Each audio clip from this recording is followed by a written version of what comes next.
Everyone, welcome back to another Red Dead Online video. Now in today's video, we're going to be going over the 3 things that we go over on the channel each and every single day. And those 3 things include where you guys can find all of the daily collection sets and their current cycles. We're going to go over all the daily challenges, first the list mode, and then we're going to follow that up with extensive detail. And then last but not least, we're going to go over Madame Nazar's location. And we're going to do that as fast as it needs to be done, whether that takes 3 minutes or 12 minutes. That's all the information that I need to give to you guys in today's video, and this includes for everybody that might be experienced or brand new to the game. But anyway, if you guys are enjoying these videos and want to continue seeing these videos, make sure that you guys go ahead and like, comment, and subscribe down below. It would help me out a lot and is greatly appreciated. Also, if you guys are really enjoying these videos and find them helpful, there's probably a lot of other people, especially new people that are coming into the game, that could use some help with Red Dead Online. So make sure that you guys go ahead and share these videos everywhere and with everyone that you possibly can. Anyway, let's go ahead and move on from there. Anyway, let's go ahead and start with the different collection sets and their current cycles. We're going to start with the fossils, which will be a part of cycle number 1. We have the loss of jewelry, also at cycle number 1. Arrowheads at cycle number 1. The family heirlooms at cycle number 2. And then the coins at cycle number 3. Now, the next 4 sets that I'm about to go over, you don't even need to be a collector at all in order to collect them, but you do need to be a collector in order to sell them, so definitely get that collector bag as soon as you possibly can. But you can collect 3 American Wildflower sets every single day, and that's going to be a part of cycle number 3. We have the tarot cards at cycle number 1, the antique alcohol bottles at cycle number 2, and then the bird eggs are also going to be a part of cycle number 2. All right, now the next thing we're going to move on to is the daily challenges. We're going to quickly go over the list mode, and there's some red happening over there. But anyway, let's take a look at what they are. So daily general challenges, we've got 20 animals killed, 1 cat's photographed, 5 Evergreen Huckleberries picked, 1 finishes Showdown in Takeover series. We have 2 free roam events played. We have 5 non-player enemies killed at long range. 5 small animal carcasses broken down. The bounty hunter roll, 1 bounty hunt completed with 5 minutes or more left. 3 eagle eye used to track a bounty target. And then 1 hard or legendary bounty mission completed. The trader roll, 20 carcasses donated within a 10-minute period. 3 donated deadly predator carcasses or skins. And then 1 resupply mission completed with 5 minutes left. The collector roll, drink a antique alcohol bottle drank. We got 3 arrowheads found, 3 collectibles found using a shovel. The moonshiner roll, we got a distance of 48.27 distance moonshine wagon traveled on a mission. 1 moonshine bar changed to core, and then 2 moonshine story missions completed. And then last but not least, we have the naturalist roll. 7 crafted or cooked at a wilderness camp. Don't kill any animal for 24 game hours. And then 3 wetland animal samples taken. All right, let's go ahead and break these down, so hopefully you guys can earn as much gold as possible depending on what your current streak is here in Red Dead Online. So 20 animals killed, that's pretty self-explanatory. Just kill any 20 animals that you guys would like, and that's really easy. If you guys want to make it really easy, I recommend going after like ducks and geese, especially in the Heartland Overflow area, as there is an overabundant amount of different varieties of animals, and not just those there, but lots of other stuff. We got 1 cat's photographed. Saint Denis, you can find them from time to time in the streets of Saint Denis. Otherwise, I actually like to go up to Strawberry. So Strawberry over here by, I guess I'm going to call it some of the stable areas. I know the actual stables is over there, but there's like a couple horses that will actually chill right here in some stables. And there's usually cats that are roaming around here or really close to where the butcher is at. I know that there's a lot of other cats that you guys can find in the game, and I have found them at many different locations. I just cannot, for the life of me, think of other spots that I have seen them at as of right now. So if you guys have any other recommendations for them, by all means, leave a comment down below so that we can help other people find them as well. All right, moving on to the next one, we've got Evergreen Huckleberries picked. We got 5 of them. We're actually going to head down to Lemoyne area, specifically down in the bayou for this. And there's a lot of different Evergreen Huckleberries that you guys can actually find right in this area. I'm going to go ahead and mark a few that you guys can find. I think this is the only herb that I recall that you guys need for today. So that will make it actually a little bit more handy, so I can actually mark a few more locations. But I like to come right here, especially if you own this Moonshine Shack right here. There's 1 in the front and 1 in the back, which makes it really nice. There's actually going to be 1 over here by the A. If you guys come to the other side of the shore, and there's this little gang hideout and other location from time to time as well, But over here, there are actually lots of different locations that you guys can actually find for the Evergreen Huckleberries. So there you go. That will definitely help you guys out.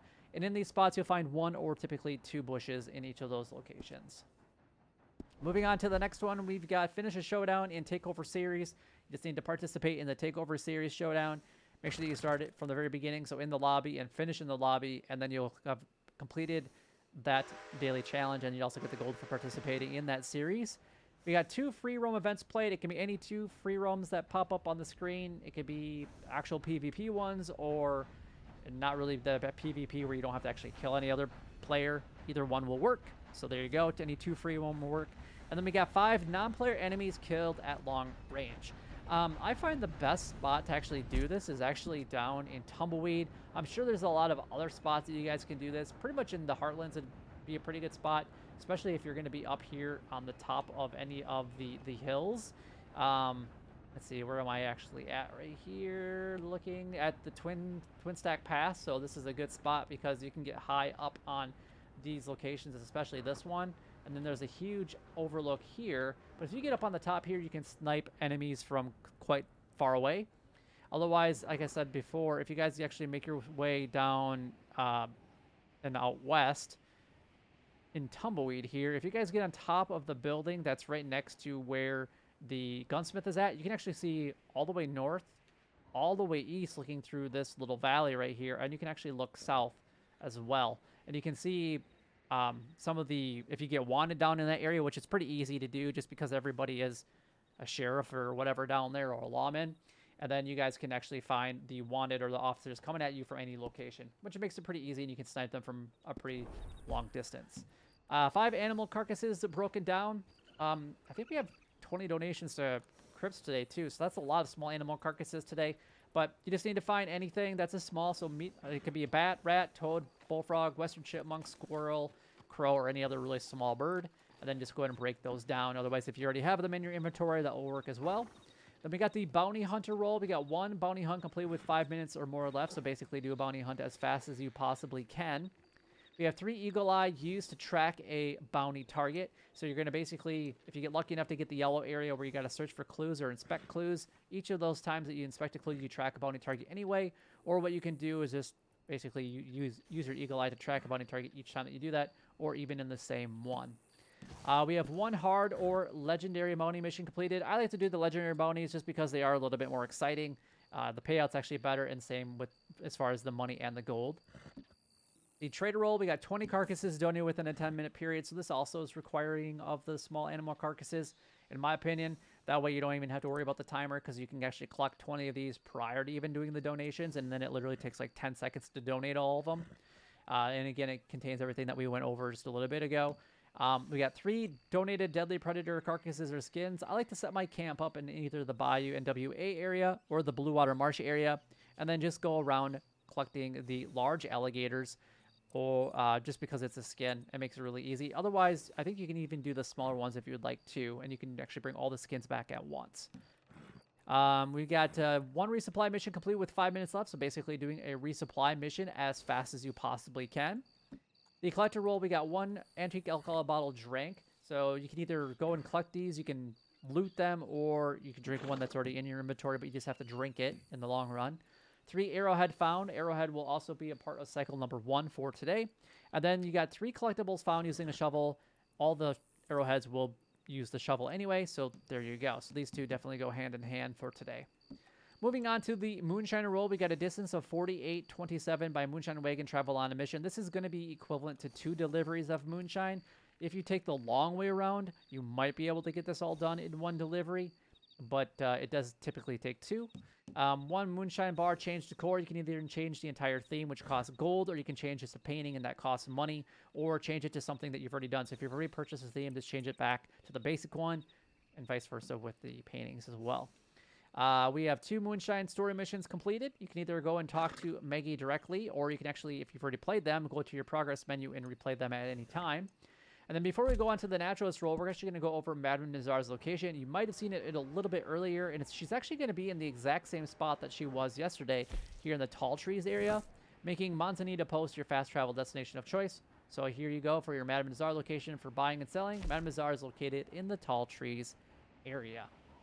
All right, let's go and move on to the last one, which is going to be the Naturalist Roll. We've got 7 crafted or cooked at a wilderness camp. You can do like explosive rounds. You can do split tip. You can just do any of the cooking that you need to, whatever you need to will work there, as long as you have the wilderness camp, of course.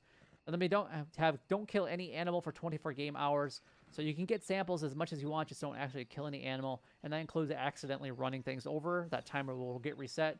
I like to do, if you're going to do this one and you're not really wanting to run over anything or even put yourself in cinematic mode, I like to just go and basically chill out at the Moonshine Shack and just leave my console running, because you can actually get this one done and you can actually stay logged in as long as you're in your Moonshine Shack. And then we got 3 wetland animal samples taken. I like to go after the large alligators, and that's the easiest in my opinion, but you guys can go after and get whatever wetland animal samples that you guys would like. But that is everything done, gone over, and covered. If you guys do have any questions regarding anything that we went over in today's video, by all means, leave a comment down below, and I'll do my best to help you guys out. But if you guys did find this video helpful or enjoyable, make sure that you guys go ahead and like, comment, and subscribe down below. It would help me out a lot, and it's greatly appreciated. But until next time, YouTube, you guys keep doing what you're doing because you're already doing it, and you guys stay gaming.